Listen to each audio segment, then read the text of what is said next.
है आपका स्वागत है। मैं विवेक बिंद्रा, मोटिवेशन स्पीकर और बिजनेस कोच। अकबर महान था या शैतान था? जलालुद्दीन मोहम्मद अकबर 1542 में इनका जन्म हुआ।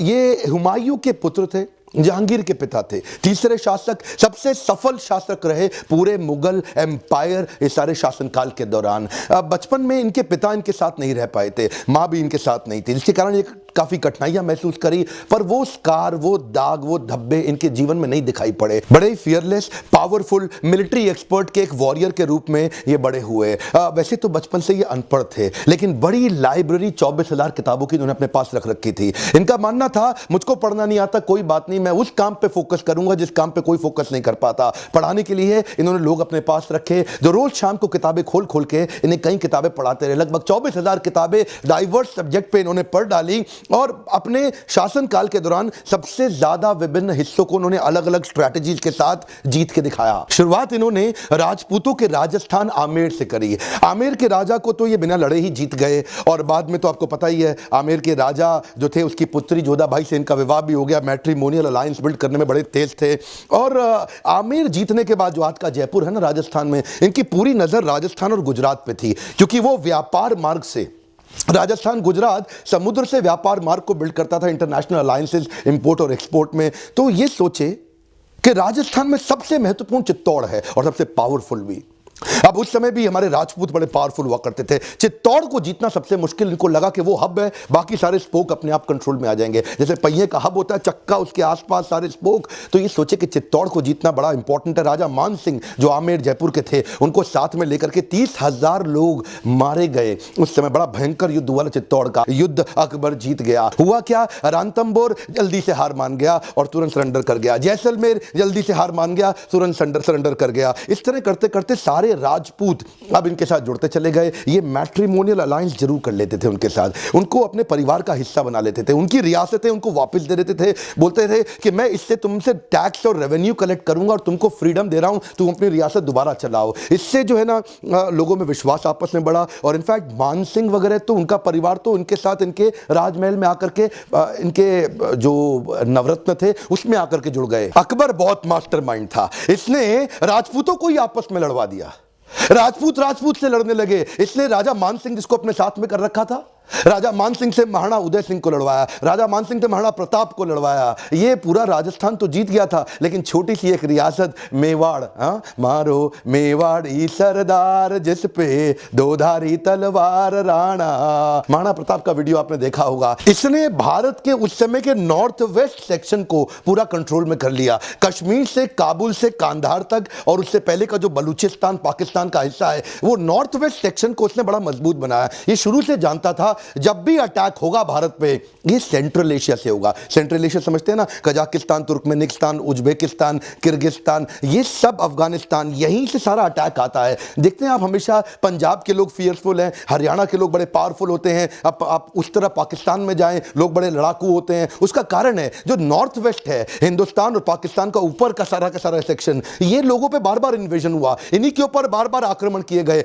साउथ की द्रविड़ स्टेट चारों, इन्हें पढ़ाई में अच्छी इसलिए इनको कोई तंग करने ही नहीं आया, इनके पास कोई पहुंचा ही नहीं। जब भी अटैक होते थे भारत पे, ऊपर से होते थे। अकबर को यह बात समझ आ गई, पूरा नॉर्थ वेस्ट उसने अपने समय पे कंट्रोल कर लिया ताकि भारत के बाकी हिस्से को संभालने में उसको दिक्कत ना आए। अकबर के अगर थोड़ा शुरुआती जीवन पे चले तो अकबर के पास उनका माइंड इमोशनल भी था, एनालिटिकल भी था। किताबें जरा सुनने से दोनों प्रकार के माइंड को डेवलप किया, जानते थे कब किसका इस्तेमाल करना है। एक कहानी, जब ये आगरा में बचपन में रहा करते थे तो बैराम खान इनका प्रमुख सेनापति था, उसके संरक्षण में रहते थे। बैराम खान का इनकी शुरुआती सफलता में बड़ा कंट्रीब्यूशन था, तो बैराम खान के साथ ही रहते थे। लेकिन धीरे धीरे बैराम खान में कुछ अकड़ आने के कारण, कुछ डिस्टर्बेंस होने के कारण वो अकबर के खिलाफ थोड़ा थोड़ा रिवोल्ट करने लगे। अच्छा, अकबर उस समय 18 साल के होने वाले थे, छोटे थे, लेकिन ये जानते थे कि यहां पे मैं आगरा में बैठ के अगर बैराम खान के खिलाफ कुछ भी करूंगा तो मारा जाऊंगा, दिक्कत हो जाएगी। तो इन्होंने ना चुपचाप जाके बैराम खान को बोला कि भाई मैं शिकार करने जा रहा हूं, और आगरा से शिकार करने के बहाने दिल्ली आ गए। और दिल्ली आके इन्होंने अनाउंस कर दिया,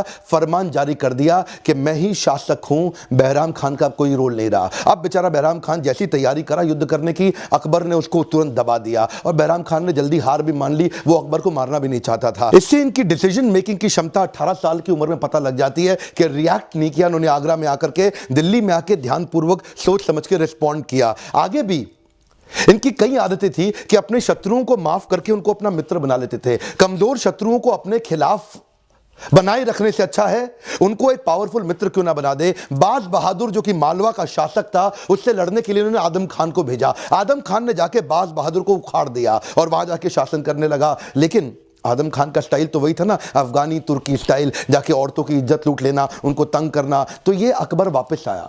अकबर ने वापस आके आदम खान को हटाया और वहां से एक बड़ा लेसन लिया, क्यों ना कुछ ऐसा करूं जो मेरे लिए स्केलेबल हो, कुछ ऐसा करता हूं जिससे पूरे भारत में मेरे पे विश्वास बिल्ड हो। आदम खान को बोला तू वापस आ जा, तू चुप कर। बाज बहादुर को बोला इधर आओ, आप मेरी बात सुनो, आप हार गए कोई बात नहीं, मैं आपको आपकी रियासत वापस करता हूं, लेकिन आपको अपनी रियासत में फ्रीडम तो मिलेगी पर आपको टैक्स देना होगा मुझे। आप मेरे अंडर रहेंगे, मेरे कंट्रोल में रहेंगे और मैं आपको सिपाही अपने लिए तैयार करने के लिए हमेशा ट्रेन करता रहूंगा। जब भी युद्ध होगा आपको मेरे सपोर्ट में आना पड़ेगा। इसको बोलते हैं मनसबदारी। आगे इन्होंने मनसबदार भी बनाए। अकबर शुरू से बड़ा चतुर था, वो जानता था कि मैं अकेला कुछ नहीं कर पाऊंगा। स्केलेबल मॉडल को बिल्ड करने के लिए मुझे मिलिट्री एडमिनिस्ट्रेशन के लिए, सिविल एडमिनिस्ट्रेशन के लिए, एफिशिएंसी के लिए मनसबदार तैयार करने पड़ेंगे देश भर में, जो मेरे लिए मैन पावर, बढ़िया पावरफुल घोड़े जो कि तुर्की, इराकी, अफगानी घोड़े हों और बढ़िया शक्तिशाली हाथी वो प्रिपेयर करके रखेंगे। इनको मैं पे करूंगा। अच्छा, ये बनेंगे कहां से? इसके लिए उसने बड़ा ऑडिट सिस्टम बनाया। ऐसा नहीं किसी को भी मनसबदार बना दे, तो उसका ऑडिट करता था। उससे पहले इनकम एक्सपेंडिचर जो उनका रेवेन्यू का जो हेड था, वो पहले एक रिकमेंडेशन लेके आएगा, फिर मिलिट्री हेड रिकमेंडेशन लेके आएगा, 2 बार चेक एंड बैलेंस हो गया, फिर फाइनली अकबर उसको अप्रूव कर देगा, हाँ जी ये मेरा मनसबदार है। तो ये मनसबदार उसको स्केलेबल मॉडल में दिल्ली में बैठे बैठे, आगरा में बैठे बैठे देश भर में टीम तैयार करने के लिए बड़ा हेल्प करता था। देखिए ये इसे बोलते हैं इंटेलिजेंस। आप अकेले नहीं बढ़ सकते। स्केलेबल मॉडल के लिए हाई परफॉर्मेंस टीम ऐसे ही तैयार होगी। ये हिंदुस्तानियों को दोस्त बनाता था। ये कहता था विदेशियों को पहले बाहर से लेकर के आऊं और यहीं पे अपने झगड़ों में लगा रहा हूं, फायदा नहीं है।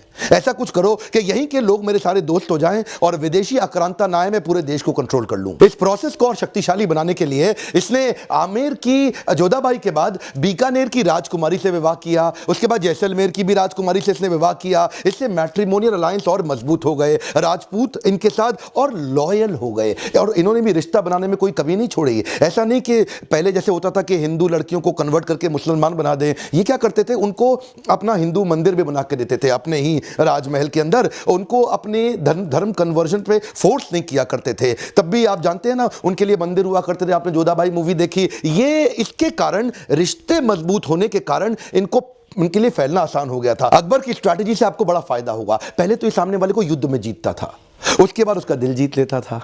कहता था युद्ध में तुमको हरा दिया, अब तुम्हारा दिल जीत लेता हूं, तुम मेरे पार्टनर बन जाओ, मेरे साथ आ जाओ। तो ये उस समय गुजरात पहुंचा। अहमदाबाद के बाद, अहमदाबाद इसके लिए जीतना आसान था, लेकिन वहां पे सूरत, बड़ौदा, भरूच, वहां मिर्जा लोगों का कब्जा था। इसने राजा मान सिंह के साथ में मिलकर मिर्जाओं को खदेड़ा, उनको हरा करके वो रियासत को अपना बनाया और वापस आया। उनको बोला चलो ठीक है, कोशिश करते, तुम संभाल के देखो। जब ये अकबर दिल्ली जब पहुंचा, आगरा पहुंचा, तो वहां मिर्जा लोग फिर से अकड़ गए। बोले कोई अकबर नहीं है जी, ओए हम ही देखेंगे, यहाँ पे हम ही मालिक हैं। ये फिर रिवोल्ट मार गए। अच्छा, ये जानते थे कि अकबर आगरा से आएगा, उसको 60 दिन लगेंगे, 2 महीने का समय लगेगा। तो ये इतने में ये लोग अपने आप को प्रिपेयर कर रहे थे। इनको मालूम नहीं अकबर अनएक्सपेक्टेड, स्विफ्ट, बहुत तेज अटैक करता था। 60 दिन के रास्ते को अकबर ने फिर से 11 दिन में ट्रैवल किया। 3000 की सेना लेके आया, वो 20,000 थे और 3000 ने अनएक्सपेक्टेड ऐसा अटैक किया, मिर्जा लोगों को खदेड़ के फिर खत्म कर दिया। अच्छा, इनके जो बचे हुए शत्रु थे वो मिलके प्लान करके अटैक करते थे। वहां पे उज़्बेकी लोगों का कब्जा था जौनपुर से बिहार और उड़ीसा की तरफ, तो उन्होंने यहां से अटैक किया और मिर्जा लोग जो लाहौर में थे, वेस्टर्न, देखिए वेस्टर्न और ईस्टर्न दोनों अटैक साथ साथ होने शुरू हुए और सबने सोचा कि अब अकबर बेचारा फंस जाएगा। लेकिन अकबर की स्पीड के बारे में नहीं जाना। अकबर फास्ट मूवर था। अकबर जौनपुर आया, यहां अटैक किया, इनको पीटा, अचानक भाग के लाहौर पहुंचा, लाहौर जाके उसको पीटा, फिर भाग के यहां आ गया। वो इतना तेज ट्रैवल लोग सोच नहीं सकते थे। अकबर ने टीम ही ऐसी तैयार करी। इसलिए मैंने बताया ना शुरू में मनसबदार, वो मनसबदार में ये कहते थे घोड़ा ऑर्डिनरी नहीं चाहिए, मुझे ये अफगानी, इराकी, तुर्की शक्तिशाली घोड़े चाहिए और हर आदमी पे 2 घोड़े चाहिए, एक खाली भागेगा और एक पे बैठ के भागेंगे, ताकि जो थक जाए उसके ऊपर बैठ जाए। इससे इसकी स्पीड बनती थी। इसकी स्पीड को लोग टॉलरेट नहीं कर पाए और ये पूरे भारत को कब्जा कर गया। अच्छा, इसमें एक बात बड़े ध्यान देने की है, ये बनाता था हेट्रोजीनियस बटालियन ऑफ सोल्जर। ये हेट्रोजीनियस बटालियन ऑफ सोल्जर का मतलब क्या है? ये मिक्स्ड लोग लेके आता था। एक साथ एक लोगों की सेना नहीं रखेगा खाली। ईरानी, तुरानी, अफगानी, हिंदुस्तानी और उसके अंदर राजपूत, ये सब लोगों को मिक्स कर देता था। मिक्स इसलिए करता था किसी भी प्रकार से किसी एथनिसिटी पे, किसी धर्म पे या किसी भी प्रकार से कोई यूनियन ना बन पाए। ये लोगों को मिक्स इसलिए करता था कि ज्यादा एक्सक्लूसिविटी आ जाए तो रिवोल्ट होने के चांसेस बढ़ जाते हैं। ये ह्यूमन बिहेवियर को समझता था। मैं मारुति में ट्रेनिंग करते रहा हूं, आप मारुति हरियाणा का केस सारा का सारा लोग माने सर का जानते ही हैं। वहां क्या हुआ था, मारुति में भी यही दिक्कत थी। पहले केवल हरियाणा के लोग थे। जब एक प्रकार के लोग इकट्ठे होते हैं तो वो यूनियन को बहुत ज्यादा मजबूत कर देते हैं। तभी से मारुति ने क्या किया, केवल हरियाणा के लोग मत रखो, यूपी भी जाओ, वहां से लोग हायर करके लाओ मजदूर वर्कर, बिहार से लेके आओ नीचे उड़ीसा तक जाओ, एमपी, सीजी, छत्तीसगढ़, राजस्थान, ऊपर हिमाचल, उत्तराखंड, उत्तरांचल, सबके लोग लेकर के आए। वो मिक्स कल्चर हुआ। तो उसके बाद अब क्या हुआ, अब मारुति में आज दंगे नहीं होते हैं। मैंने बहुत ट्रेनिंग करी है मारुति में, आप जानते ही हैं। इसको बोलते हैं हेट्रोजीनियस बटालियन। मिक्स लोग रखो, आप डी रिस्क कर लोगे अपने आप को। अकबर की एक समझदारी का किस्सा सुनिए। उज्बेकिस्तान से जो वहां के सुन्नी मुसलमान थे, अब्दुल्ला सुन्नी, वो अकबर के पास आया। बोला देख भाई अकबर, तू भी सुन्नी मैं भी सुन्नी, और जो ईरान में पीछे यहां जो उज्बेक से ईरान का रास्ता जाता है सऊदी अरेबिया के लिए, जहां मक्का जाना होता है, बोला ईरान के जो मुसलमान है वो शिया है और तू और मैं तो सुन्नी है, हम दोनों तो भाई भाई हैं। ऐसा करते हैं, इस ईरान वाले को थोड़ा लपेट लेते हैं, इसको युद्ध करके हरा देते हैं, इसको खत्म कर देंगे तो हम लोगों के लिए, सबके लिए मक्का जाना आसान हो जाएगा और वहां ट्रेड रूट भी हमारे हाथ लग जाएगा। तो अकबर ने उसको जवाब में बोला, देख भाई उज्बेकी, ये शिया सुन्नी का झगड़ा मुझे मत सुना तू, मैं इस चक्कर में नहीं पड़ने वाला। मैंने गुजरात जीत लिया है। तेरे को अगर लोगों को भेजना है मक्का तो तू उज्बेकिस्तान से पहले गुजरात ले आ और मैं यहाँ समुद्र के रास्ते उनको मक्का भेज दूंगा, बिना झगड़े के काम भी चल जाएगा। देखिए अकबर जानता था कि ये लोग जब गुजरात आएंगे ना तो इनके पास ट्रेड बढ़ेगा। ये जानता था E is equal to E। क्या मतलब हुआ, economy is equal to empire. जहां पे इकोनॉमी है, जिधर पैसा है, वही एम्पायर बिल्ड करता है। ये गुजरात एक्चुअली जीत के इसलिए आया। देखिए बाहर तभी सब अच्छा चलेगा जब पहले आपके घर में सब कुछ अच्छा रहे। ये घर में जो उन्होंने अपने नवरत्न बिल्ड किए थे ना, इसकी तारीफ मैं पहले भी कई वीडियोस में कर चुका हूं। हाई परफॉर्मेंस टीम तैयार करने में ये एक्सपर्ट हैं। इनकी पहली बार किसी मुसलमान शासक ने पूरे मुगल काल में अपने हिंदुओं को अपना मिनिस्टर, अपने नवरत्न बनाए।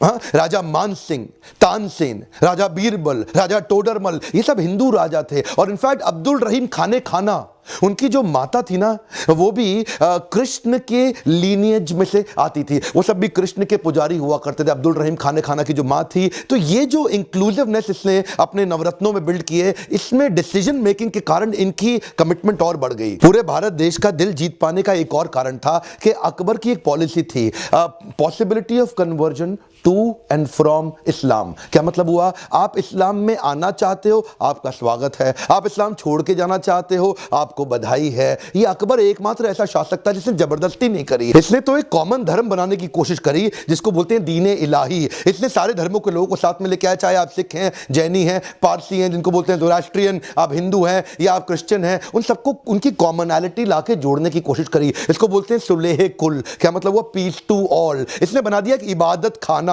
वो था एक कॉमन सेक्शन जहां सारे धर्म के लोग आकर के मिल करके अपनी अपनी पूजा कर सकें और एक दूसरे से चर्चा कर सकें, एक डायलॉग बिल्ड कर सकें। इनफैक्ट मीराबाई जो इनके शत्रु राजा की पत्नी थी, ये चुपचाप भेष बदल के मीराबाई के कृष्ण भजन भी सुनने जाते थे। अपने साथ तानसेन को भी ले जाते थे, आओ तानसेन चुपचाप सुन के चल के।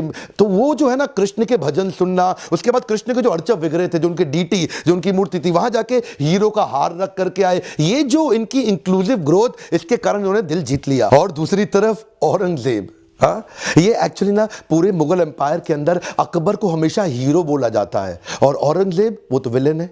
अकबर ने अपने पिता के लिए हुमायूं टॉम बना दिया और औरंगजेब ने अपने पिता शाहजहां को जेल में डाल दिया। राजा बनने के लिए अपने भाई की हत्या कर दी। उधर अकबर ने एक्चुअली पिलग्रिमेज टैक्स हटा दिया कि आपको गंगा में स्नान करने के लिए टैक्स नहीं देना। औरंगजेब ने फिर से पिलग्रिमेज टैक्स लगा दिया, गंगा में स्नान करने के लिए आपको टैक्स देना पड़ेगा। इसने जजिया हटा दिया। जजिया क्या होता है, किसी भी नॉन मुस्लिम को शरिया में बताया गया है कि उससे आप टैक्स ले लो। इसने जजिया फिर से लगा दिया। अकबर टोल टैक्स सबसे यूनिफॉर्म लेता था कि किसी भी कोई टोल टैक्स कौन सा होता है, कोई व्यापारी जा रहा है गुड्स एंड सर्विस लेके तो उसे टोल टैक्स लेते हैं। लेकिन औरंगजेब क्या बोला, अगर आप मुसलमान हैं तो 2.5% टैक्स दो, और अगर आप हिंदू हैं तो 5% टैक्स दो। अकबर के शासन में आपको खुश रहने के लिए, सफल होने के लिए मुसलमान होना जरूरी नहीं है। लेकिन औरंगजेब, अगर आप मुसलमान नहीं हैं तो मैं तो आपको मार दूंगा, आपके मंदिर तोड़ दूंगा, आपको खत्म कर दूंगा। औरंगजेब एक पक्का विलेन, जिसको ना हिंदू पसंद करेगा, ना मुसलमान, ना किसी प्रकार का कोई देश, ना कोई जात, ना कोई धर्म। अकबर महान था या शैतान था, यह निर्णय आप ले लीजिए। पर वो उसने सामाजिक रेवोल्यूशन, कई सारे सोशल रिफॉर्म्स लेकर के आया। पहली बार उसने बाल विवाह बंद कराए, उसने सती प्रथा, जबरदस्ती औरतों को आग में जला देना, वो उसने बंद कराया। उसने दास प्रथा बंद कराई। दास प्रथा का मतलब क्या हुआ? जब कोई मुगल राजा आकर के किसी शासक, किसी सल्तनत को जीत लेता था तो उनकी बहुओं को, उनकी बेटियों को अपने हरम में डालता था, उनका बलात्कार करता था, उनके पतियों को अपना दास बना लेता था। यह पहली बार एक इंक्लूसिव ग्रोथ लाके एक पॉपुलर लीडर बनने का प्रयास किया। और हमारे देश को भी ऐसे ही अच्छे, पावरफुल, शक्तिशाली लीडर चाहिए जो सबको साथ लेकर चल सके। वो नहीं चाहिए जो जाति और धर्म पे लोगों को बांटे और काटे। इलेक्शन का समय, डिसीजन आपको लेना है कि कैसी सरकार अच्छी होनी चाहिए। कमेंट बॉक्स में मुझे बताएं कि ऐसे कौन से लीडर्स हैं जो आपको लगता है, राजनीतिक लीडर जो हमारे देश को, सबको साथ में लेकर के डेवलपमेंट करें,